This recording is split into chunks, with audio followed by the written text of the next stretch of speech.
More news now, and Suffolk County Council's outlined plans to contract out many of the services it currently supplies. Suffolk's new strategic direction aims to make savings of between £110 and £125 million over the next 4 years. Local businesses and organisations will take over services previously provided by the council, such as libraries, children's centres, country parks and footpath maintenance. The process will start next year. We can either go on as we are, and that will end us by hitting on the rocks, or each year we cut,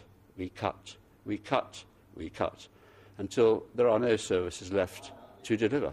And the third way, we can actually ask the voluntary and the charitable sector, as well as building capacity within communities, to, with us in partnership, deliver services. Fishermen from Essex have been seeking assurances about the future of their industry in the light of new European fishing quotas. A delegation from West Mersea was at Westminster to meet Fisheries Minister Richard Benyon.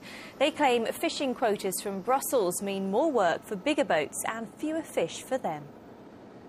I've got children that should be coming into this job, but there's no future for me, let alone my children who should be down on my boat working with me.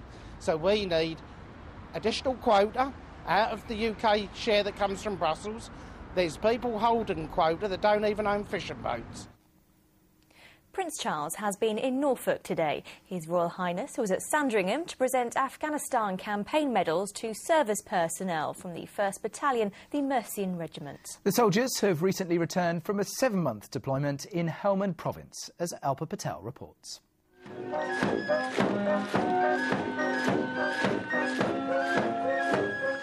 After months of fighting on the front line, today it was the turn for royal pageantry.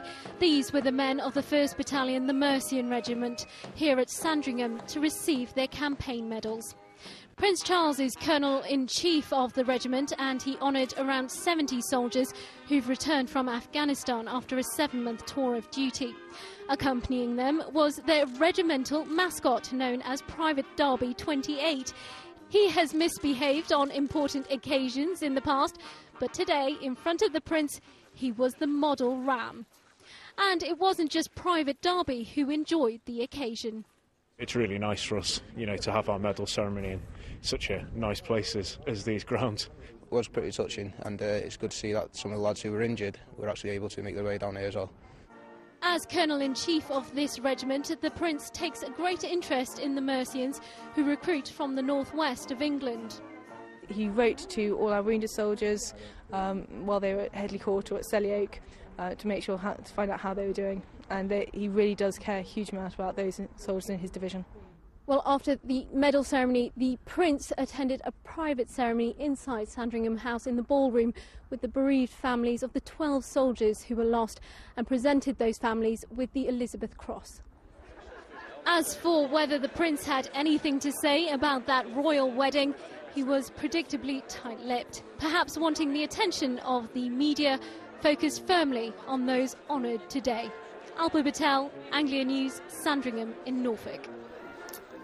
A very proud day, and glad to see Private Derby 28 behaved himself.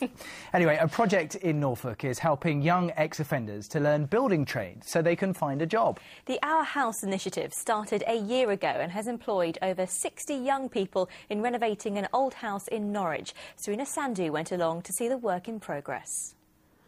Jake Britton is 18. He's been in and out of prison for the last 3 years. But now, thanks to the Our House project, he's got his first job. Jake's one of many unemployed young men who have taken 6-month placements with professional builders in Norwich. They've helped restore 2 outbuildings in the hope their newfound skills will find them work. We've done plastering, tiling. In here we've been plasterboarding, plastering there. The scheme's run by Broadland District Council and aims to stop youngsters reoffending. We've had 64 young people go through the project to date, and out of those, 80% of those have gone into progressions, either further training, education or employment with local firms and self-employment. About 80% of the youngsters have been in prison. Robert Chapman is 22 and has been in prison 4 times in the past year. Well, I've worked on building sites before, but this one they're like more understanding and stuff, like they know all my past. They just treat it as a person. Work to restore this house is now at the halfway stage. It stood empty for 4 years before the project began and has now been completely re-roofed. When work is finished in 2012, it'll be used as a training venue for the council. This Friday is a double milestone for the project, marking its first anniversary and the opening of one of the outbuildings. But there's still work to be done before the celebrations can begin. Serena Sandhu, Anglia News, Norwich. Football now, and Colchester have missed out on a chance to go second in League One. The U's lost 2-0 at home to Brentford last night. They're now 6th in the table. In League Two, Southend striker Barry Corr scored a late equaliser to earn a draw at Stevenage.